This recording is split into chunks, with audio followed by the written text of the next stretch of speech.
Adam Silver didn't mince words. When the NBA commissioner publicly questioned USA Basketball's decision to bench Caitlin Clark, it wasn't just a critique, it was a warning. His comments, echoed by Olympic officials and top broadcasters, exposed a stark disconnect between leadership and reality. If you're here for the real story and not the filtered version, subscribe. And if you're sticking around for the next meltdown, you better definitely subscribe. Clark isn't just a rising star. She's the engine behind a new wave of interest in women's sports. But somehow, the very organization tasked with growing the game has chosen to leave her behind. This was a quiet omission. It was a deliberate choice, one that triggered immediate backlash from fans, media, and industry insiders who understood what was truly at stake. That backlash has evolved into a full-blown crisis. Viewership is falling, fan trust is eroding, and the financial implications are mounting. By ignoring Clark's unprecedented draw and global reach, USA Basketball has not only weakened its Olympic roster, but also sabotaged its own credibility. The ripple effects, from deleted social media posts to internal panic, show how deeply this decision has fractured support. This isn't about one player being left off a team. It's about a broken system that resists change, undermines growth, and risks everything women's basketball has fought to build. Caitlin Clark, the face of modern women's basketball. The name lighting up arenas, breaking viewership records, and selling out tickets coast to coast. But somehow, in a move that shocked fans, athletes, and executives alike, she's not going to the Olympics. That's right. Team USA decided to leave their most popular and talked about player off the roster. And just like that, the storyline went from gold medal domination to full-blown public meltdown. Let's be clear, this isn't just about a player not making the cut. It's about why she was left out, what it says about the people running the show, and how the fallout is already hitting hard. The backlash? Immediate. The criticism? Brutal. The consequences? Ongoing. And if you thought the drama stopped at a roster snub, think again, because this controversy has spiraled into something way bigger. At the core of the storm is one simple fact. Caitlin Clark moves a needle. She's not just a good player. She's a ratings magnet, a walking headline, a cultural phenomenon. She brought millions of new eyes to women's basketball, broke viewership records, and made people care about a league that's been begging for relevance for decades. So when USA Basketball said no thanks, the internet said, "Are you serious?" From fans to journalists to executives, the reaction was swift and unforgiving. Olympic officials, NBA Commissioner Adam Silver, and top media figures openly questioned the decision. Even broadcast networks couldn't hide their disappointment. Everyone seemed to agree. Leaving Clark off the team was not just a questionable choice. It was a massive misstep with real consequences. And those consequences came fast. TV ratings? Down. Social media? A mess. The backlash spread like wildfire. Even USA Basketball's own promotional material started drawing heat. People noticed that Clark wasn't just left off the roster. She was conveniently absent from the graphics, too. You couldn't even find her in the marketing. The omission felt deliberate, calculated, and disrespectful. Critics didn't hold back, calling it tone-deaf, petty, and self-sabotaging. And then came the cleanup. As public criticism mounted, USA Basketball did what any panicked organization does. They started scrubbing. Posts were deleted. Critiques disappeared. The social media damage control kicked in. But the receipts were already out. Screenshots, commentary, and exposed graphics made it clear. They were trying to downplay the fallout without addressing the actual issue. The optics? Worse than bad. It's not just fans who are furious. It's insiders. According to reports, Olympic organizers were banking on Caitlin Clark to boost global interest. There were real expectations that her presence could elevate women's basketball to dream team levels of viewership. That's not hyperbole. Industry experts said she had the kind of crossover appeal that only comes around once in a generation. She could have turned this Olympic run into a watershed moment for the sport. But instead, the opportunity is gone. And here's where things get really frustrating. This isn't the first time women's basketball has dropped the ball. There's a pattern, a persistent, stubborn resistance to embracing rising stars who don't fit the traditional mold. Internal politics, outdated hierarchies, and behind-the-scenes drama have long shaped these decisions. And once again, it's fans, players, and the growth of the sport that pay the price. Because let's not pretend this was purely about performance. Clark's numbers speak for themselves. She's not just popular. She's effective. She's a leader. She brings intensity. She's smart on the court. So when people say her exclusion was strategic, the real question becomes, strategic for who? Certainly not for the sport's visibility, its revenue, or its future. You don't have to look far to see the fallout in real time. Ticket sales for games dipped. Interest in Team USA's Olympic run dropped. Engagement numbers took a hit. It's not just about one player being left out. It's about what she represents. Clark brought in new fans. She brought in young fans. She made people talk, post, share, and tune in. Removing her didn't just affect the roster. It impacted the entire ecosystem around women's basketball. NBA Commissioner Adam Silver didn't mince words. He said out loud what everyone was thinking. This was a missed opportunity. And when the head of the Olympics is raising eyebrows, you know it's not just a Twitter argument anymore. These are industry leaders sounding the alarm, making it clear that USA basketball fumbled something big. What's wild is that the numbers prove it. Experts estimate that Clark's inclusion could have led to record-breaking Olympic viewership. Think Dream Team numbers. Think 1992 levels of cultural relevance. Instead, we're watching a repeat of what could have been moment the sport has endured over the years. And this one stings even more, because this time the potential was obvious. The formula was right there, and they still blew it. Now, they're on the defensive. Social posts are being wiped. Criticism is being silenced. There's no real apology, no course correction, just quiet backpedaling behind the scenes. It's damage control without accountability. And for fans, that's worse than the mistake itself, because it signals that the powers in charge still don't get it. They're more concerned with avoiding embarrassment than fixing what's broken. And let's talk about what's broken. This isn't just about one Olympic cycle. It's about a long-standing failure to recognize where the sport needs to go. The refusal to embrace new talent, the gatekeeping, the ego-driven decisions, all adds up, and it keeps the sport stuck. Every time a star like Clark is sidelined for reasons that have nothing to do with basketball, it sends a message. We'd rather protect our old system than grow. Here's what that costs. Viewers, sponsors, headlines, excitement, legacy. Because Clark isn't just a good player. She's a cultural force, a media lightning rod, a once-in-a-generation shot at changing the narrative around women's basketball.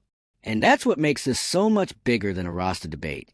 This was the moment to evolve, and they chose the status quo. What's worse? The fans are watching, and not quietly. The trust is eroding. People who are finally paying attention feel let down. Viewers who tuned in for Clark are tuning out. Sponsors who are ready to ride the wave are suddenly reconsidering. Because when the biggest star in the game gets benched for no good reason, it raises real doubts about the people calling the shots. At the end of the day, this isn't just a mistake, it's a message. A message that says popularity doesn't matter, marketability doesn't matter, viewership doesn't matter. Only politics, only insiders, only the same recycled decision-making that's kept women's sports in a holding pattern for years. It's like watching the future walk to the front door, only to be told to wait outside. The irony? This was supposed to be the breakthrough. A global stage, a ready-made star, a sport finally catching up with its moment. Instead, it's back to the same headlines, the same internal drama, the same tired narrative of missed opportunities. The only difference now is that the world was watching, and they didn't like what they saw. So here we are, Caitlin Clark out of the Olympics. Team USA, scrambling to save face. The sport, once again, held back by its own leadership. The question isn't whether this was a mistake. That's obvious. The question is, how many more chances does women's basketball get before fans stop giving the benefit of the doubt? If you've been yelling at your screen this whole time, you're not alone. Let me know what you think in the comments. Was this politics? Jealousy? Pure incompetence? And do you think Clark should have just walked away from the team completely? If this kind of sports drama keeps you coming back, hit that like button, Share this with your fellow basketball obsessives. And don't forget to subscribe for more breakdowns of the chaos behind the headlines. There's always more where this came from. And trust me, the meltdowns are far from over. And just when you think the dust might settle, Caitlin Clark takes it one step further. She quits Team USA. She walks away, voluntarily removes herself from the roster, not because she's not good enough, but because she's had enough. And suddenly, this isn't just about being left off a roster. It becomes a statement, a bold, defiant one. You bench the biggest star in the sport? She doesn't beg for scraps. She exits the room. Now that hits differently. Because let's be honest, after everything, what incentive does she even have to stay? She did her part. She brought eyeballs, energy, excitement. She gave the sport the viral moments it's been starving for. And in return, she got sidelined, excluded from the spotlight, erased from the very marketing machine she helped energize. She watched as organizations that should be championing her tried to minimize her. It's one thing to not make a team. It's another to be erased like you were never part of the conversation to begin with. And Caitlin Clark saw the writing on the wall, so she said no thanks.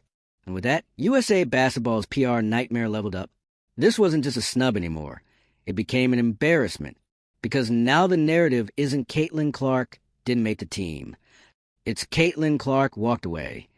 She chose herself over a system that refused to value her.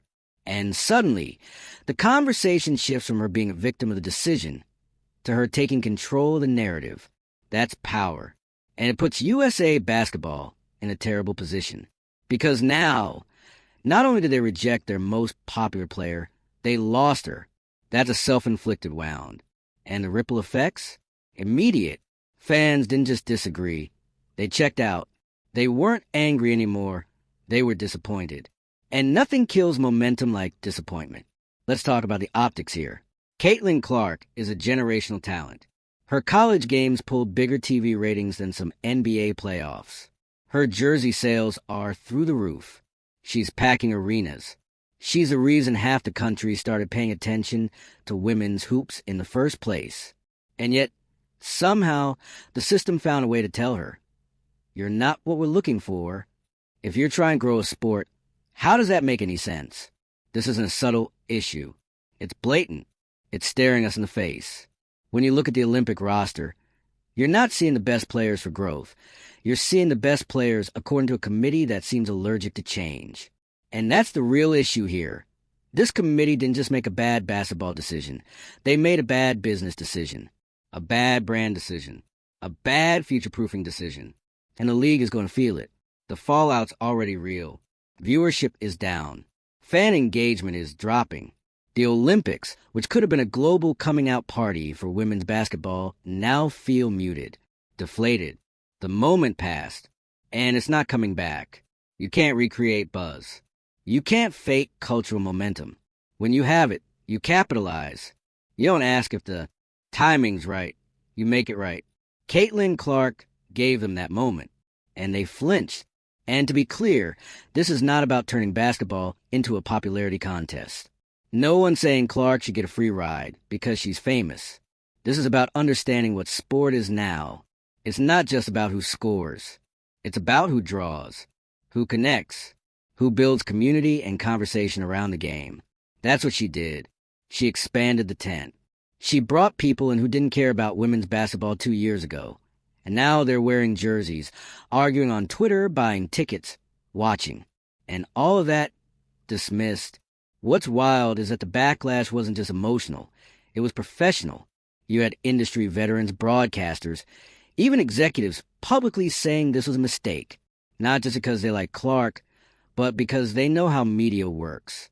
They know how you grow a sport. And this was the opposite of that.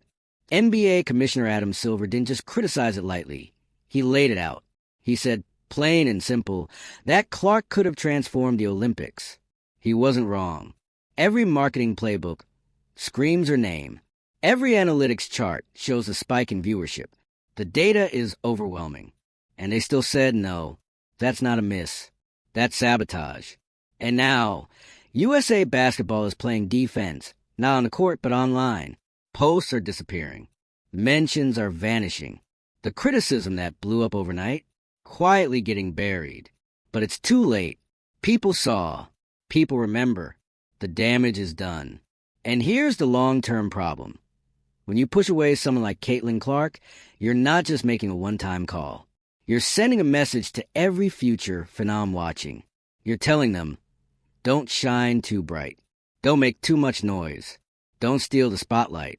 It's the kind of gatekeeping that has held women's sports back for decades. And the cost? Lost stars, lost moments, lost momentum.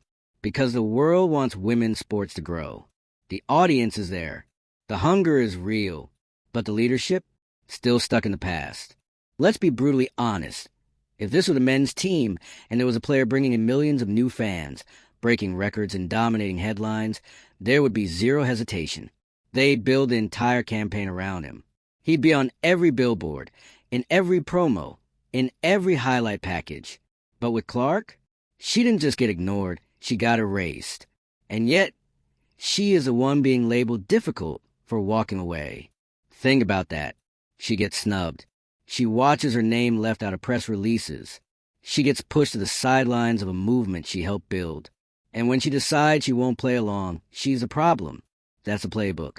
That's how gatekeepers protect their status. By turning bold choices into bad behavior. By framing confidence as arrogance. And every time, it's the same result. The game loses. But this time, people are calling it out. Because this wasn't just a snub. It was a turning point. A crack in the system that's finally too big to ignore. A chance to ask the hard questions. Who's really making the calls? What are they protecting?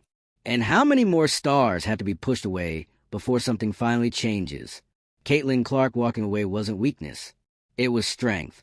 It was a refusal to shrink herself for the comfort of an organization that couldn't or wouldn't see the value in her presence. And that choice, that's going to stick, not just in headlines, but in legacy. This story doesn't end with a gold medal. It ends with a gaping hole where one could have been. A missing moment, a squandered opportunity. A reminder that sometimes the biggest losses don't happen on the scoreboard. They happen in the boardroom. So here's the question. Will the people in charge finally learn? Or will they double down, digging deeper into a system that punishes innovation and punishes popularity if it comes from the wrong face? Because right now, fans are watching. Brands are watching. And maybe most importantly, young athletes are watching. They're taking notes on who gets supported and who gets sidelined, on who gets celebrated and who gets silenced. And if the lesson is stay quiet or get benched, don't be surprised when the next Caitlin Clark doesn't show up at all. And look, if you think this kind of drama is rare, it's not. This wasn't a fluke. It's not just one bad call. It's the latest in a pattern that's been repeating itself across women's sports for years. Rising stars get minimized. Old guard decision-makers dig in their heels. And the result? The sport stays stuck in a loop of almost moments, almost mainstream, almost viral, almost transformative. Every time, just before the breakthrough, the system chokes. It's as if the people in charge are more comfortable preserving their grip on the past than investing in the future. And Caitlin Clark's exit is a perfect example of that. She was poised to be the face of the Olympics. The spark that could have brought women's basketball into a new era of relevance. Not in 10 years. Not someday. Now. Instead, the most talked about player in the sport is watching from the sidelines. Not because she wasn't good enough, but because someone decided her popularity was inconvenient. And that's the part that really stings. Because this isn't just about Clark being a good scorer or a strong leader. This is about the fact that she was changing the conversation. She made people argue. She made people pick sides. She created noise, and that noise was working. It was turning casual viewers into passionate fans. It was making media pay attention. It was putting pressure on institutions that have coasted on autopilot for years. And that's what scared them. Because when someone disrupts the status quo, it forces a reckoning. Suddenly, you can't hide behind tradition. You can't ignore the metrics. You can't pretend everything's fine when the most popular player isn't even in the promo graphics. It forces you to adapt. And let's be real, Adaptation has never been this organization's strong suit. You'd think, with all the data, all the momentum, all the proof, USA Basketball would be desperate to capitalize. But instead, they chose control. They chose comfort.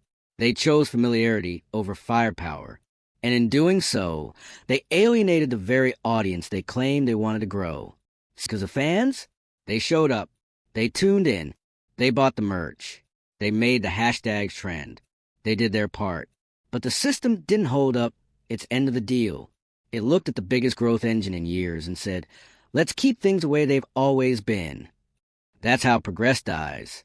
And now, instead of celebrating a milestone, we're dissecting a meltdown.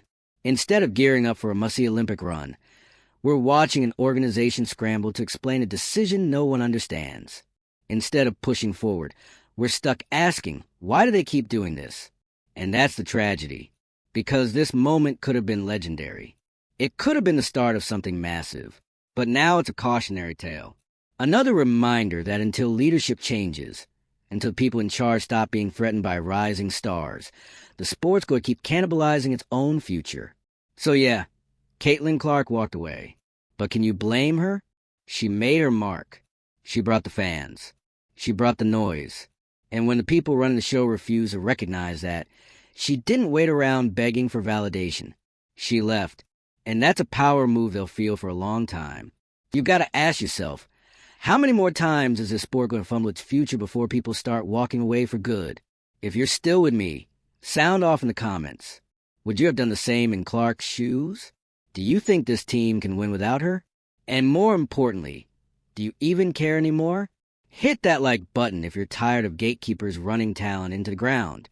Share this with someone who needs to know what really went down. And make sure you're subscribed, because if this is what happens before the Olympics even start, you already know the chaos isn't done.